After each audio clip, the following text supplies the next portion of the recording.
Hi, want to thank everybody for joining me today.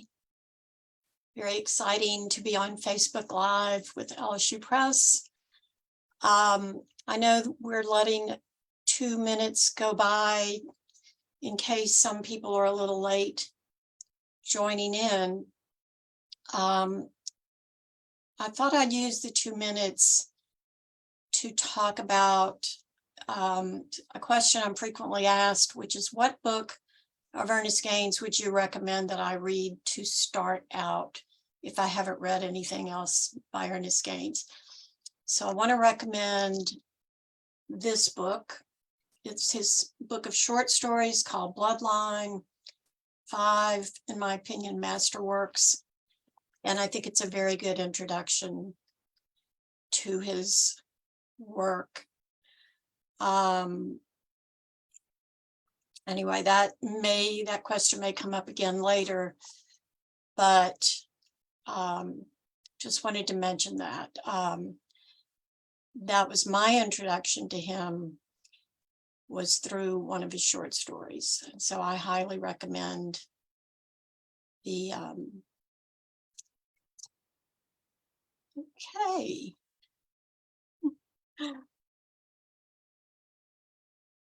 Anyway, trying to see if we have 2 minutes. If we've used up 2 minutes.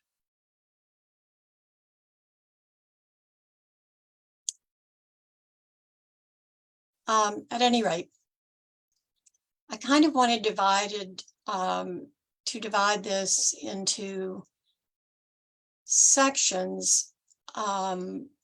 When I first met Ernest Gaines, the year was 1972, and I was working at LSU Press as a copy editor.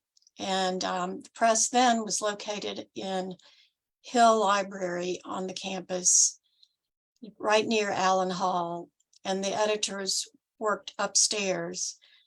And the editor at the time, head editor, was Charles East, and he came upstairs to the second floor, and he had with him a man who had a brown beret in his hands, and he had a couple of books in his hands, and Charles introduced him as Ernest Gaines, and he said he was in town to help pick out locations for the movie of the autobiography of Miss Jane Pittman. And Charles mentioned that Ernest Gaines would be giving a reading that afternoon at Lockett Hall on campus. And if anybody from the editorial department wanted to go and hear him, we could go. So I think it was 2 or 3 in the afternoon. It was time for his reading. And I went along with Beverly Jarrett, who was the head editor at that time. And we walked over to Lockett Hall. And I think Warren Eister, who was creative writing teacher then, introduced Ernest Gaines and said that he would be reading from a short story written from multiple points of view. He wanted his writing students to pay attention to that. And the other people in the class looked like professors. And so it was a fairly small group. And Mr. Gaines looked a little nervous, but he stood up and read a short story called Just Like a Tree. And the title comes from a spiritual. Just like a tree standing beside the water, I shall not be moved. And he read the story. Parts of it were funny, starting with a little boy. And then toward the end, it got very sad. It's just a very moving story, but laced with humor. And a little bit after, he finished reading the the story, he told us a little bit about his own life. And he said that he had grown up in a plantation quarter, River Lake Plantation, across the river from Baton Rouge, in a little town called Oscar, Louisiana. And when he was 15 years old, his mother and stepfather had sent him a train ticket to Vallejo, California, where they were living. And so at the age of 15, he left the community where he had grown up. And he had an old suitcase that one of his uncles had given him. And he went and he stood out on the highway along False River, Highway 1. And he waited for the Trailways bus.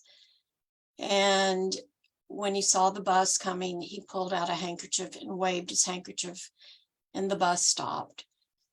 And he got on and he went to the back of the bus, and he rode the bus to New Orleans. And then from there, he got to the train station in New Orleans. And from there, he rode to Crockett, California, and ultimately ended up in Vallejo, where his parents were living. So that was my introduction to him. And I was just fascinated with that story of a 15-year-old boy standing on the riverbank, leaving behind everyone he knew, and that included the aunt who had raised him, who he described as crippled, and his brothers and sister. And I was just fascinated. And I thought, I've got to hear more of this story. It's just too much not to know more. And so I turned to Beverly and I said, I'm going to ask him if I can interview him for Gulfstream. Gulfstream was a brand new magazine that had just been started by students in the graduate department of English at LSU. I had not written for them, had not really written anything except a few book reviews for The Advocate, and had no idea if they would want to publish an interview with him. But I did go up and ask him if I could interview him. And he agreed. And we made a date to meet a few days later at the LSU Union, in front of the Union. At that point, I had never heard of Ernest Gaines. I was not aware of Miss Jane Pittman or his other books. So I went to the LSU Student Union and I bought this book. This is actually the copy that I bought. It had just been recently released in paperback. It was a Bantam paperback. And I took it home and I speed read it and made notes. And I borrowed a tape recorder from a friend. And that Saturday morning, I went over to the LSU Student Union, met him in the front of the building, and then we went inside to the Tiger Lair and got cups of coffee, and we sat down. So I turned on the tape recorder, and I also took notes. And we probably talked for about, I'd say at least 2 or 3 hours. It was quite a while. Just asking him to tell me about his life. I asked him about his great aunt who had raised him, and he had partially dedicated Miss Jane to her, using the words, who never walked a day in her life, but who taught me the importance of standing. And that was my introduction to him. When I went back to work the following week, I told Charles East that I had interviewed Ernest Gaines, and I was transcribing the interview into an examination blue book that we used to use at that time. So I would play a little bit of it on the tape recorder and then I would write it down. And Charles talked to Lewis Simpson, who was the co-editor of the Southern Review, and told him that I had interviewed Ernest Gaines. And Lewis Simpson asked me if he could have a look at it. So I typed it up and I submitted it, and he asked to publish it. So it came out in the winter of 1974. It was about a year later that it was actually published in the quarterly, the Southern Review. So that was my introduction to Ernest Gaines, and it did result in publication. Meanwhile, I backed up and I read Catherine Cormier, which was his first novel, Bloodline, which is the book of short stories, and another novel he had written called Of Love and Dust, which still remains my favorite of all of his work. So that was my introduction to Ernest Gaines, and I continued to interview him for newspaper and magazine articles. And in 1982, 10 years later, I got an assignment from Louisiana Life magazine to write an article about him. And they assigned Philip Gould to do the photographs for the article. And Philip was living in Lafayette then, and Ernest Gaines actually at that point was as well, I think, because around that time he had started teaching at UL. So we met across the street from what's called Major Lane, which is where Cherie Quarters was located. And that was a plantation big house on the highway. And then along the side of it was a narrow road with about 15 cabins on each side. And that was known as Cherie Quarters, named for the man who had owned the plantation starting in the 1890s. We met Ernest Gaines there. We walked up. It was a cold day in February, kind of gray. And as we walked up the road, we could see smoke coming out of the chimneys of the cabins. They were cypress and they were slave cabins. I later determined, were built in the 1840s. So they had been slave cabins and were still being lived in 1982. Several people came out onto the porches. They would greet Ernest Gaines. They were calling him EJ, which was what he was known by in the quarter. Ernest James Gaines always went by EJ. So we walked up the road. We came to the last house on the left, and Ernest Gaines said, "Reese." And there was a tall man wearing a cap, red plaid shirt. This is him in the red shirt with Ernest Gaines. This is one of the photographs that Philip Gould took that day. This is another photograph that he took that day, which it's hard to see that from this distance, but that's Reese's house, the last one on the end of the lane, and he's walking down the front steps. He had a little dog with him, a little white dog with 3 legs that he called that little sweet-legged dog. And we tried to get the little dog to come into the photos, but he wouldn't join in. So that was my introduction to Cherie Quarters. Still many people living there. The church was still there, which had also functioned as a schoolhouse when Ernest Gaines was young. And we drove on into town. That was New Roads, and visited with Ernest Gaines's great uncle, Horace McVeigh.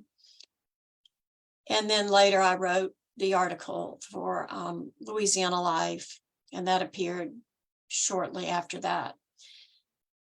So 10 years later, I started working on a television documentary about Ernest Gaines. So by now it's 1992.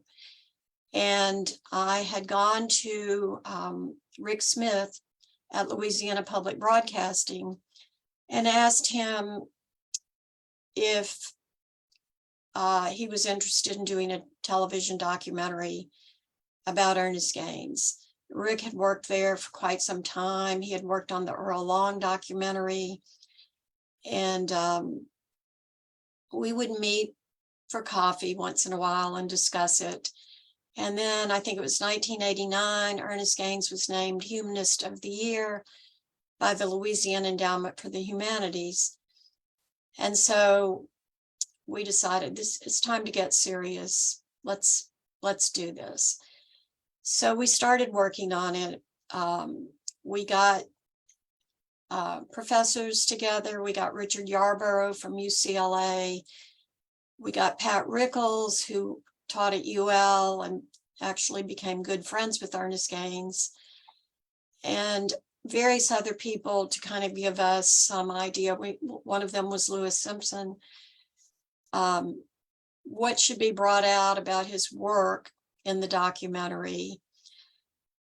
We started interviewing people who had grown up with him, and that included a man named David Bibbin, who was better known as Ben, who had known him almost from birth. We met Ernest Gaines's brother Lionel, who was the second after Ernest Gaines, and his wife Ada Mae. They came to the studio and we interviewed them. We interviewed Ben. We found actors to read from Miss Jane Pittman. That was Adele Gautier, who was known as Adela the Storyteller. She passed away recently. She did a beautiful reading from Miss Jane Pittman. We had a reading from In My Father's House. We had a reading from Of Love and Dust. So, and we spent a week in San Francisco. So we flew out to San Francisco and we filmed a lot while we were there. We interviewed Ernest Gaines in his apartment on Divisadero Street. We interviewed Alice Walker in her beautiful apartment on Alamo Square. And we got Ernie and one of his friends in their sailboat, the Curmudgeon, on San Francisco Bay. We interviewed his mother, his sister Lois, who she and her husband hosted us for really an entire day. We spent at their house. We interviewed brothers, sisters, and Ernest Gaines's mother. We wanted to visit the library where he had first discovered books when he was 16, 15 years old, which was a real turning point in his life. The original library, which was a Carnegie library, had been torn down. So we went to the new one, and fortunately they still had large photographs of the old library. So we removed them from the glass frames and shot them so that we could get zooms and pans and use that in the documentary, with a voiceover from Ernest Gaines talking about what it was like to discover the library, how he would walk up and down the aisles looking for books about the earth, rivers, streams, trees, about the country, the place where he had come from. So that, kind of neatly divides things by 10 years. The documentary finally premiered in Lafayette in early 1993. And it was rainy and cold, but we had quite a few people show up people driving from Baton Rouge, from New Roads, from Oscar. And that, by the way, is still available. I think it can even be viewed on YouTube. And it's also available in I guess, currently in DVD form. So I continued to write about Ernest Gaines. I became more and more interested in Cherie Quarters, especially at the time when it was decided that the owner of the right-hand side of the road was going to sell the cabins or give them away to Magnolia Mound Plantation. And Magnolia Mound Plantation was going to resurrect at least one of them on the grounds of Magnolia Mound in Baton Rouge. The ones on the other side were just two. One was the original cabin that belonged to Reese, way down at the end before sugarcane fields, and off to the left was the graveyard where people had been buried since slavery. And then way up in the front was a house in much better shape that had belonged to a woman named Joyce Edwards, who in fact was still living there. And next to her was the church, which was also the school. And then next to that was a shed that Ernest Gaines said had been built by his grandfather, Isel Gaines. Sid Gray was involved in helping Magnolia Mound acquire the 4 houses on the right side of the lane. And one of those was still occupied as well.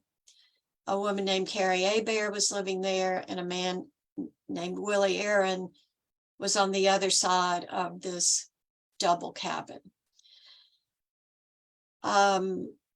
Sid called me and said, you know, I've started thinking something gets lost when these cabins are moved off site. I feel like the last 2 cabins should be preserved on site. And I agreed. I thought that was a great idea. So we created a nonprofit organization called the Friends of Cherie Quarters. We asked Ernest Gaines to be a member of it. We asked the owner of the plantation to be a member of it. We asked David Bibbin, who's known as Ben, to be a member, and we periodically would have meetings. And that went on for quite some time. You know, we kind of had a vision of putting a building in between the 2 cabins where we could show the documentary, where we could talk about Ernest Gaines's work, where we could have panels that would show quotations from his work. We could show photographs of the people of Cherie Quarters. So we were getting very excited about this idea. Meanwhile, the 4 plantations that were dismantled on the right-hand side of the road were moved over to Magnolia Mound Plantation. And about 5 or 6 years later, one of them was reconstructed on the grounds of Magnolia Mound. And it's still there. It can be visited. Don't know what happened to the other 3. And at a certain point, Ernest Gaines and his wife Diane built a house on False River, not far at all from River Lake Plantation. They asked for the church, and the owner gave them the church, and they moved that onto their property where it stands now. Ultimately, Reese's house was in such bad shape that it just eventually collapsed. And then the house Shug continued living in her house, the only one still inhabited. But once Carrie and Willie moved away on the other side, she didn't want to be there alone at night. So she eventually moved away. Both she and Carrie A. Bear are buried in the plantation at River Lake now. And that's also where Ernest Gaines is buried. And he had made it a vow to acquire ownership of the plantation so that he could be buried there. And his wife Diane and others helped him make that happen. So when Ernest died in 2019, he was buried there. And I've been to quite a few funerals there. I've been to family reunions of various families from Cherie Quarters. They always end with a visit to the graveyard to pay respect. And most years, the last Saturday in October is dedicated to cleaning up the graveyard, whitewashing or painting the tombs, laying flowers, planting trees, flowers, bushes, people coming and paying their respects. And then that usually ends with everyone going over to the house where Ernest Gaines and Diane lived and having lunch. So that's pretty much my story.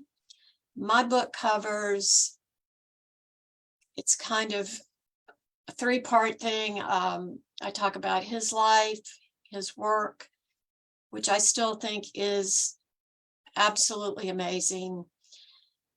It's a little bit of a memoir. I talk about my own relationship with him and the people of Cherie Quarters.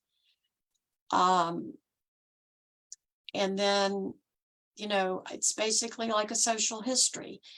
It's a plantation quarter that could have been anywhere in the South, but it produced a great American writer. And that was another reason why we felt it was really important to at least try to save it. Because, you know, slave cabins are disappearing now. And I think we were a little bit ahead of the curve. I think today people understand that more, the importance of recognizing them and preserving them. Maybe we were a little ahead of the times when we had that idea. So unfortunately, you know, I have to recount in the book, ultimately we did fail. But as I say in the book, even though, you know, the trees around the graveyard that once completely hid it from the surrounding sugarcane fields are getting thinner and thinner. You can see outside now. But I say, when all the plowing under is done, there will still be his books bearing witness. So it looks like I've been talking for about 30 minutes. I'm ready to take questions if anybody has questions. Thank you so much. So our first question is about Ernest Gaines's writing. What do you think it is about his work that really stands the test of time? And what was it about his work that really stood out to you when you first read it? Well, hearing the first story,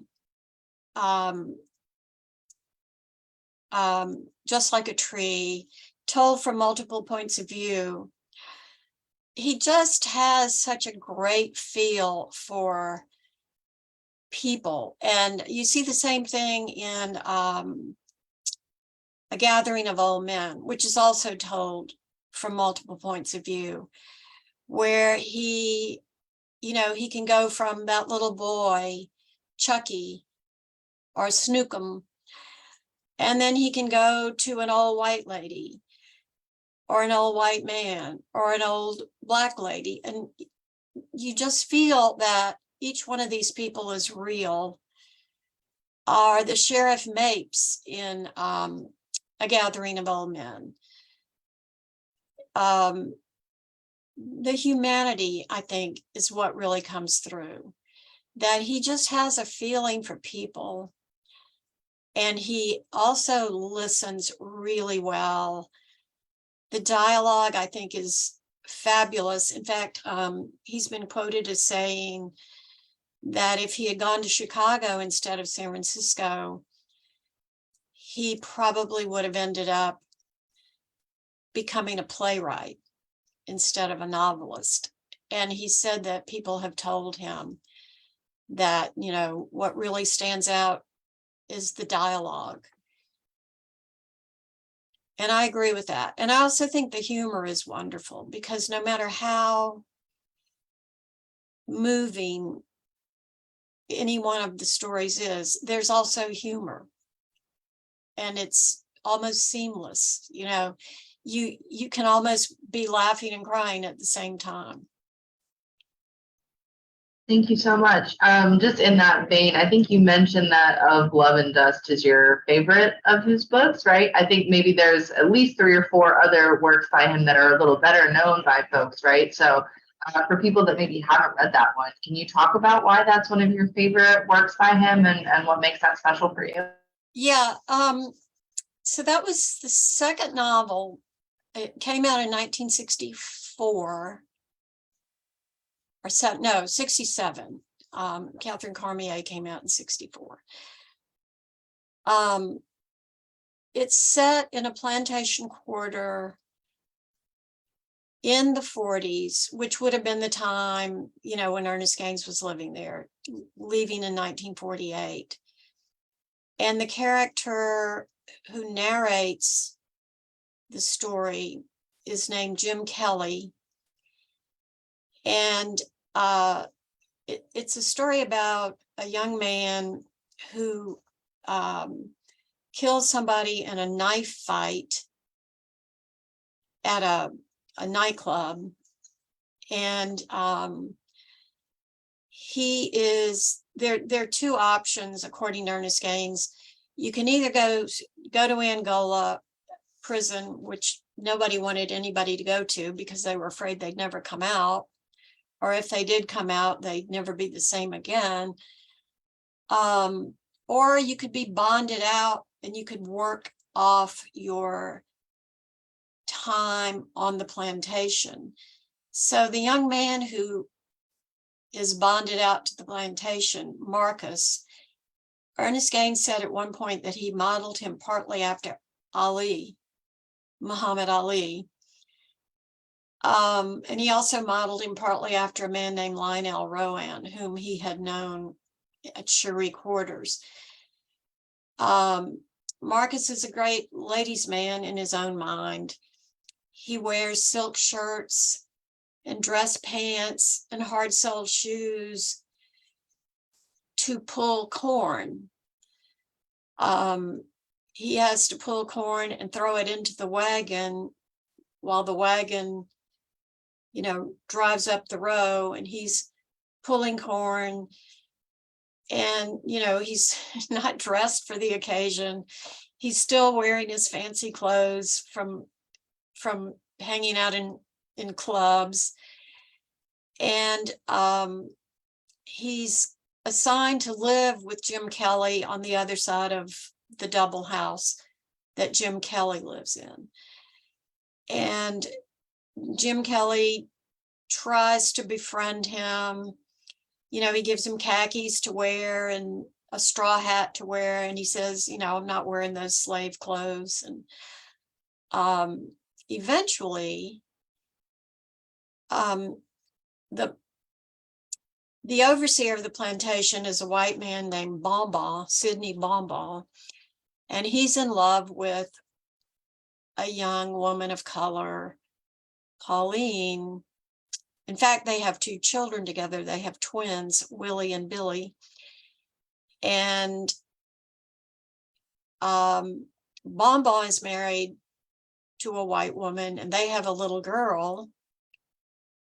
And Marcus starts kind of flirting with Louise, the wife. And what ends up happening is he falls in love with her, and she falls in love with him. And Bonbon is in love with Pauline. So these are two interracial relationships that are at the heart of this story. And Ernest Gaines said that he wrote it, he sent it in to his editor at Dial, and he said, it's like the first half is comedy and the second half is tragedy. You got to make it one or the other. And Ernest Gaines said, well, you got to understand, in Louisiana, it could be both. But he said, I want you to put it back through the typewriter. So he went for the tragedy. And so it does end tragically. And it ends also with Jim Kelly deciding that he admires Marcus because he stood up, and he decides that he's going to leave the plantation. The plantation owner offers him a letter of recommendation. He says, no, thank you. So there's just something about that book that just speaks to me, and I just highly recommend it. I really like it. I've probably read it 10 or 12 times. Thank you so much. Yeah, it's always great to sort of shine a light on those works that maybe aren't the ones that everybody's read, right? We've got some audience questions here. We've got one from Nanette saying, Ruth, thank you for being such an awesome historian to preserve the history of Cherie Quarters. What has been the driver for your dedication? Well, I was just fascinated. I started getting to know people. David Bibbin certainly was one to me who was so helpful. And, I would ask him things like, during what would y'all be doing each month? What kind of work would you be doing January, February? No, and he would tell me. He just seemed to have this incredible memory for how things were done, how the wagons would be built up to carry corn. And then if you were loading sugarcane in, you'd have the wagon done differently. He'd talk about one of the men owned a stud horse, and they would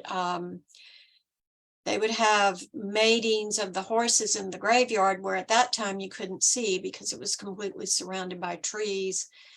But a couple of the boys would figure out ways to sneak in there and watch.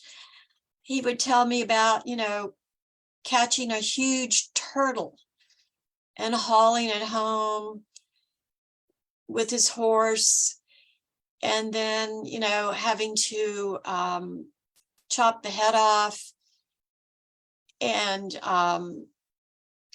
however you would do to get the shell off.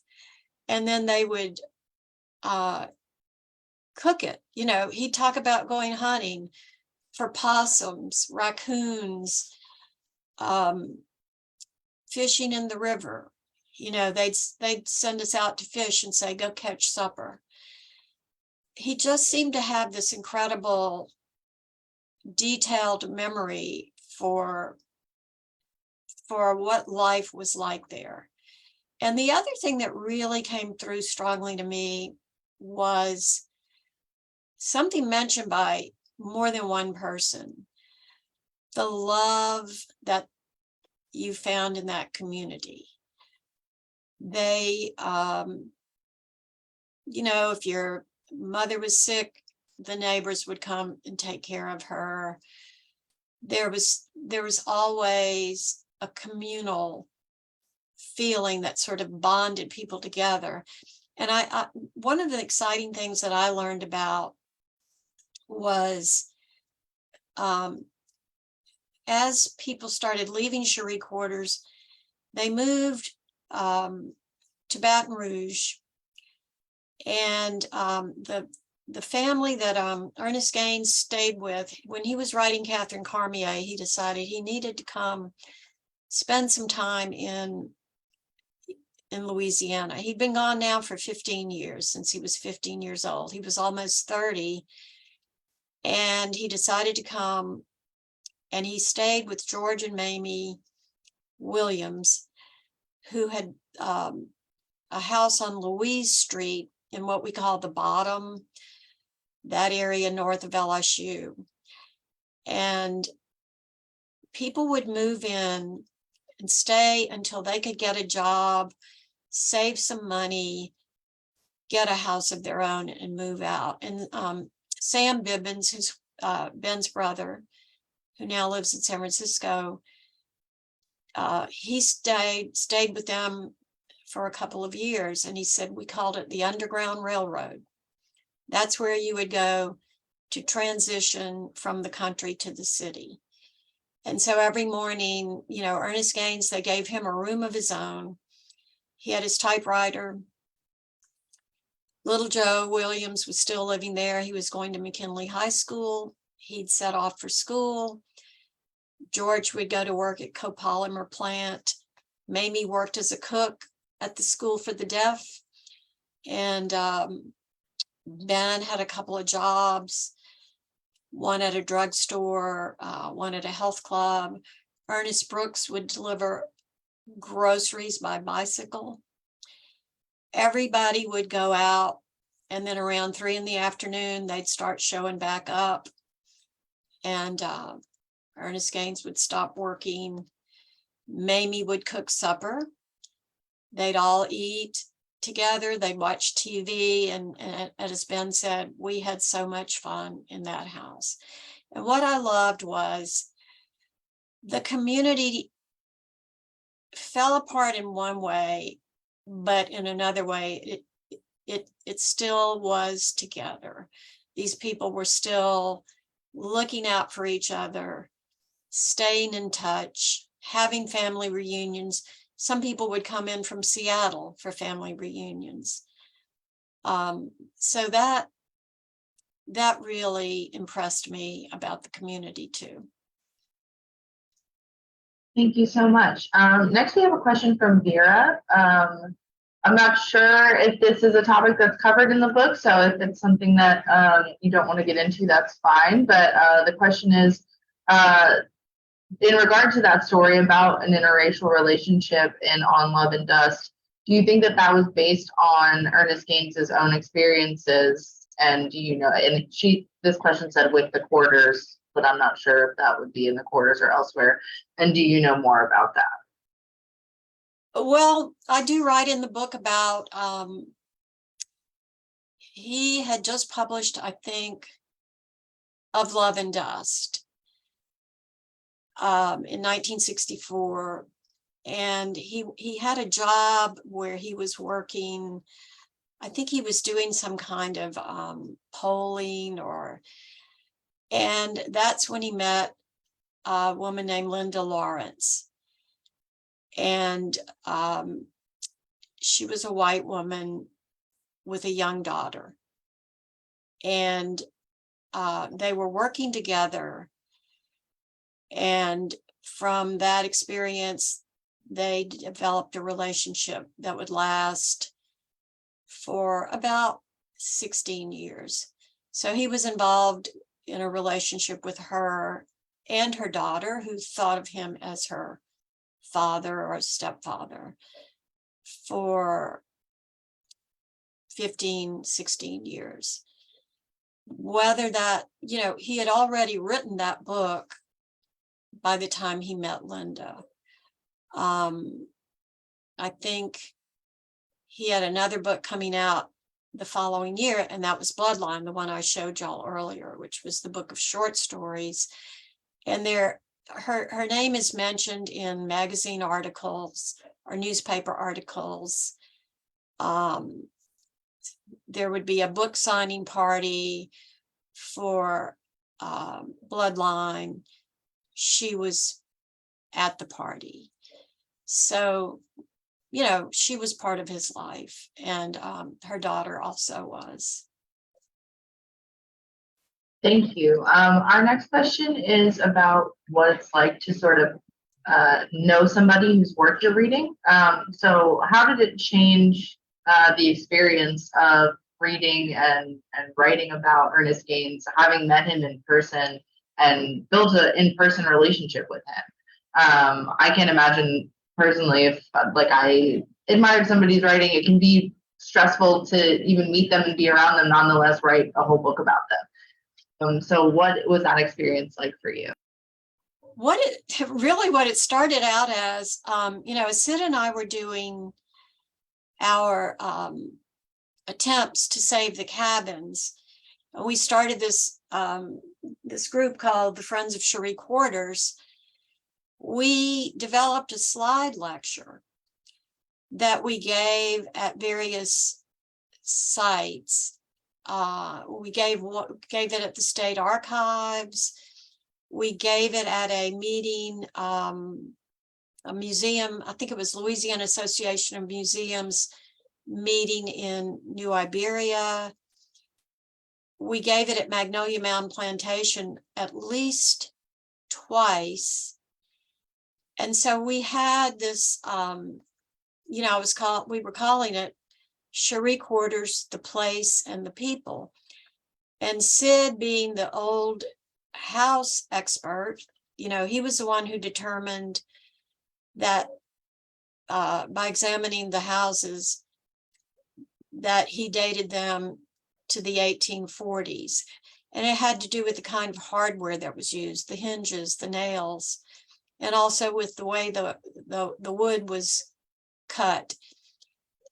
So he would talk about the houses, I would talk about the people.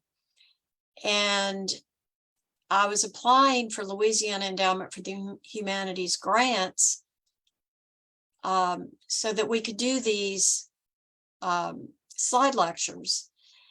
And I became aware that there was a research and publication grant that you could apply for that required you to write a book. So I started, I applied for the grant and I got it. And I started working on it. And so I'm using all the, I had been interviewing him at that point, for many years. I had written magazine articles about him. But then I was also getting to know more information about Cherie Quarters. And so I wanted it to be, really wanted the book to be about Cherie Quarters. But in order to write, about Cherie Quarters, how can you write about Cherie Quarters and not include Ernest Gaines? They go together. And Cherie Quarters is basically the subject of almost all of his published work. He's written a couple of stories that are set in San Francisco. I think maybe more than that, but one published one. So I knew him. And then I, by seeing Cherie Quarters, by meeting the people from there, by hearing their stories, I realized, these things go together. You almost can't separate them. It's part of him, he's part of it. So I don't know if that answers the question, but I wanted to write about both because I thought both were important. Thank you. I think that definitely does answer the question. Another thing that we wanted to ask during this Q&A section is, how did you, when approaching writing about a Black community as a white writer, what things did you take into consideration, and how did you ensure that you were treating the subject with the respect and sensitivity that it deserves? I think, a lot of that probably had to do with Ernie himself. Here I am, this little copy editor at LSU Press, and I was a writer. I mean, I had written poetry. Like I said, I had written a few book reviews. I grew up loving writing. Even as a child, I wrote. And also my father was a writer. He wrote newspaper feature articles kind of as a sideline. And so I grew up loving books and loving writing and considering a writer the best thing you could possibly be in the world. I mean, what better life could there be? So kind of remind me of the question. I'm getting off topic here. Just asking about writing about a Black author and a Black Okay. community as a white writer. Right. Okay. So, I go up to him and I ask him for an interview. He could have said no. He could have said, who the heck are you? But he didn't. He agreed to talk to me. And in fact, later, Charles East showed me a letter that Ernest Gaines had written him. And he said, Ruth Laney interviewed me. And before I knew it, we had talked for several hours. And then, it probably didn't hurt that first interview got published. I don't think he had that attitude. Maybe he did, but I didn't see it. I'm sure it would have been different if I had not been white, but there I was. I was fascinated by this topic. I wanted to write about this topic.